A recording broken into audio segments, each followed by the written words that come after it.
Bonjour et bienvenue chez les douceurs de Maïlis. Je vous retrouve aujourd'hui pour une nouvelle recette et on va réaliser ensemble des buns. Donc ce sont des petits pains bien moelleux garnis d'une farce au poulet.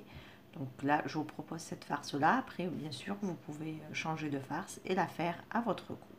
Je vous laisse découvrir tout de suite la liste des ingrédients ainsi que les étapes de préparation.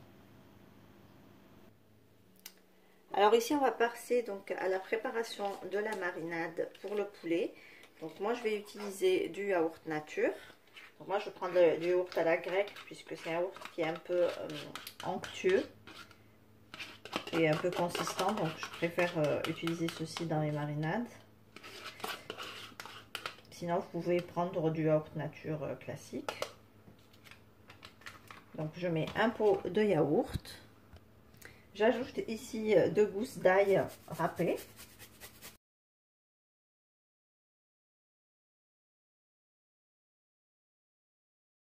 J'ajoute une cuillère à café de moutarde.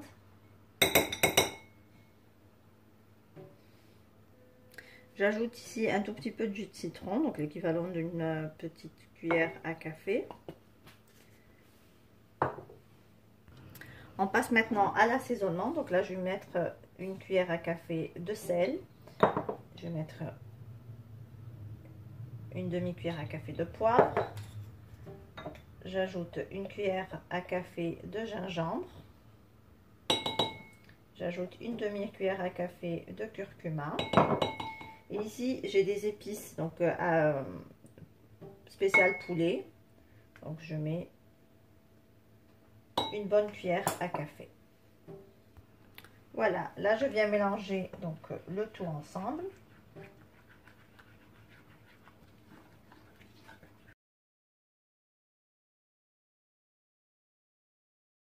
Donc ici j'ai du blanc de poulet que j'ai coupé en petits dés. Donc je vais donc les verser dans la marinade.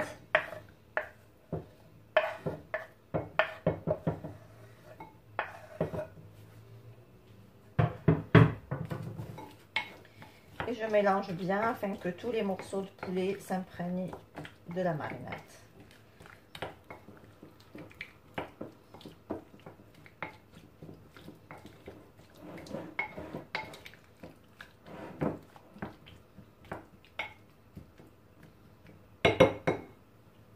Voilà, maintenant je vais couvrir, je vais laisser donc mon poulet mariner pendant quelques heures. Donc au minimum vous laissez 2 heures. Vous pouvez même réaliser ceci le soir, la veille, pour le lendemain matin par exemple. Donc plus vous laissez le poulet dans la marinade et puis il s'imprègne de toutes les épices et de tout ce que le yaourt et de tout ce qu'on a mis dedans. Et donc ça sera forcément en goût, ça sera meilleur. Donc là moi je vais les couvrir, je vais les laisser quelques heures et on reviendra plus tard pour la suite de la recette. Donc là, on va passer à la préparation de la pâte à buns. Donc, dans mon robot, je vais mettre 500 g de farine.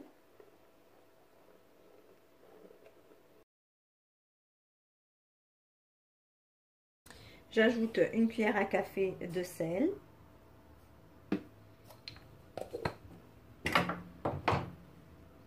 Une cuillère à soupe de sucre. J'ajoute ici un œuf.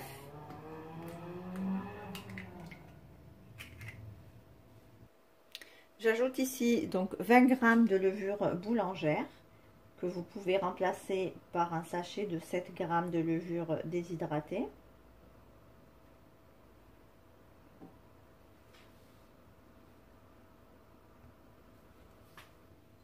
J'ajoute 4 cuillères à soupe d'huile. Moi, je vais utiliser de l'huile d'olive. Vous pouvez utiliser de l'huile de tournesol ou du beurre si vous préférez aussi.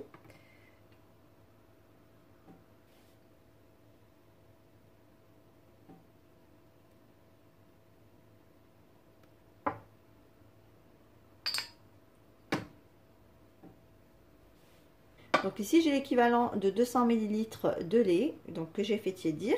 Je vais venir donc l'ajouter à ma pâte petit à petit en la pétrissant. Donc jusqu'à obtention d'une pâte assez souple mais pas collante.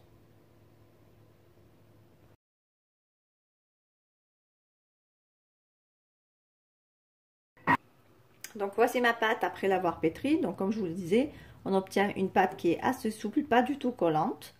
Donc comme vous pouvez le voir, donc là je vais la remettre dans mon saladier et je vais la laisser reposer pour 1h30. Donc s'il fait chaud chez vous, 1 heure ça sera suffisant. Donc là on va continuer donc, à préparer notre farce. Donc dans ma poêle je mets l'équivalent de 2 cuillères à soupe d'huile d'olive. Je mets un oignon émincé.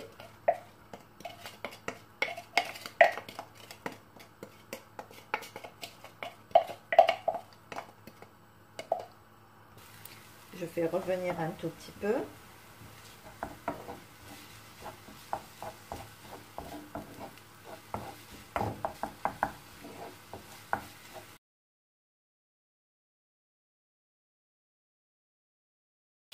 Alors dès que l'oignon devient un petit peu translucide comme ceci, on va ajouter donc le poulet, la farce qu'on avait préparée tout à l'heure.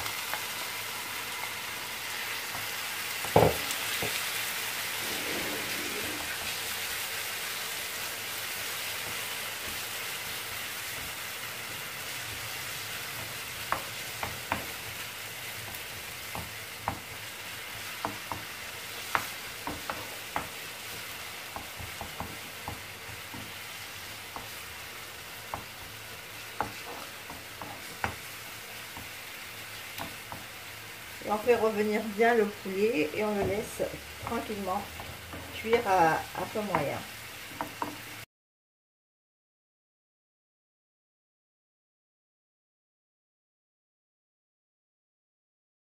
Alors dès que le poulet est bien cuit, on va ajouter l'équivalent d'une cuillère à soupe de persil haché.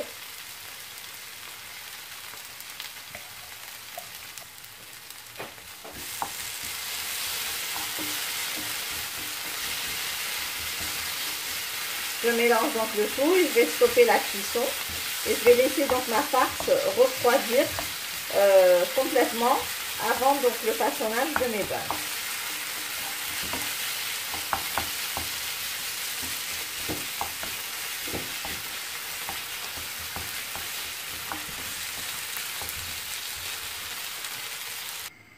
Ici, comme vous pouvez le voir, donc ma pâte a bien doublé de volume.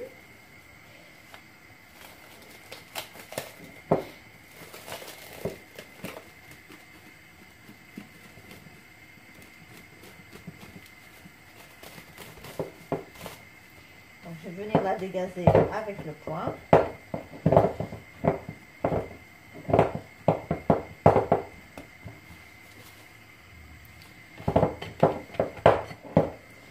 Donc là, je vais la déposer sur mon plan de travail.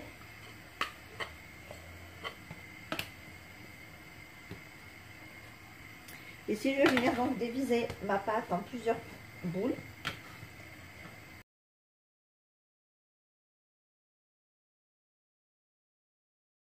Voilà, j'ai donc divisé ma pâte en plusieurs petites boules. Donc je prends une boule de pâte, je viens l'étaler bien finement. Alors vous pouvez vous aider avec un tout petit peu de farine si votre pâte est un tout petit peu collante. Moi la mienne, elle est pas du tout collante, donc j'ai pas besoin de remettre de la farine. Donc je l'étale bien finement.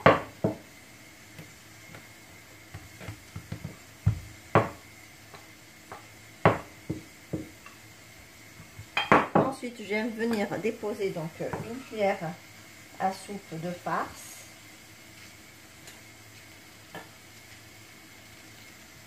Bien comme ceci au milieu.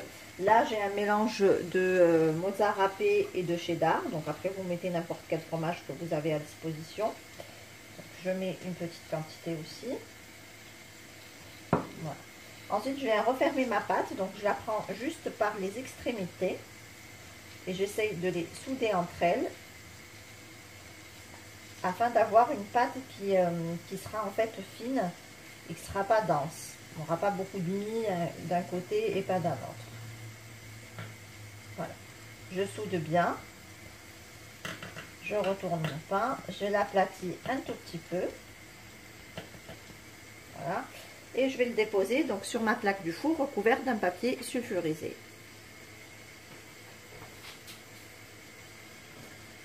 Je refais encore une autre.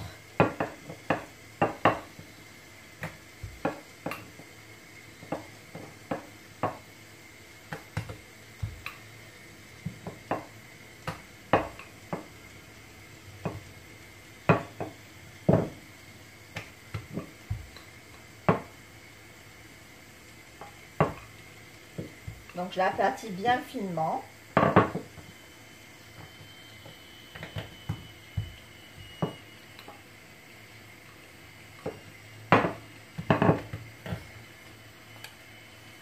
J'ajoute donc une cuillère de farce.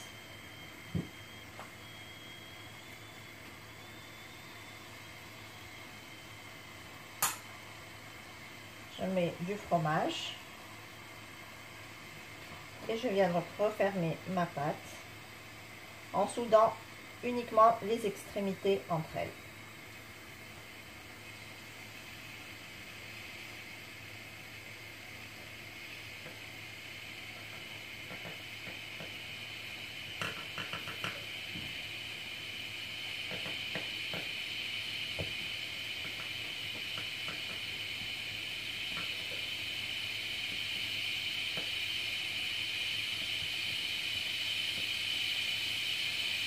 Et voici donc ce que ça donne. Et je continue donc ainsi avec le reste de ma pâte. Une fois que j'ai terminé de façonner tous mes buns, donc je vais les laisser encore lever pendant 1 heure de temps à température ambiante avant de revenir pour les badigeonner de jaune d'œuf et les enfourner. Donc là, j'ai laissé mes buns donc doubler de volume. Là, je vais venir les badigeonner avec du jaune d'œuf mélangé avec un tout petit peu de lait.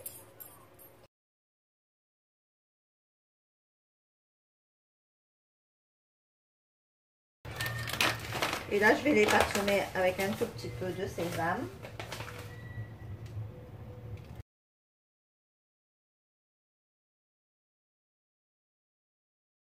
Voilà, et là je vais les enfourner donc dans un four préchauffé à 180 degrés, donc pour une durée entre 20 et 25 minutes. Et voici donc le résultat final de nos buns. Donc on obtient de délicieux petits pains hyper moelleux. Alors à la sortie du four, la croûte va vous paraître un petit peu dure. Vous pouvez les couvrir d'un torchon pendant 5 à 10 minutes et les pains vont retrouver tout leur moelleux. Voilà, ici on arrive à la fin de notre recette. J'espère que celle-ci vous a plu. En tout cas, si vous avez aimé, laissez-moi un like et un commentaire. Et comme d'habitude, n'hésitez pas à la partager autour de vous. Si vous êtes de passage sur ma chaîne, vous pouvez cliquer sur le macaron qui apparaît sur votre écran pour vous abonner. Et vous pouvez également activer la cloche des notifications pour ne rien rater. Quant à moi, je vous retrouve très prochainement pour une nouvelle recette. Merci de m'avoir suivi et à très bientôt chez les douceurs de Maëlys.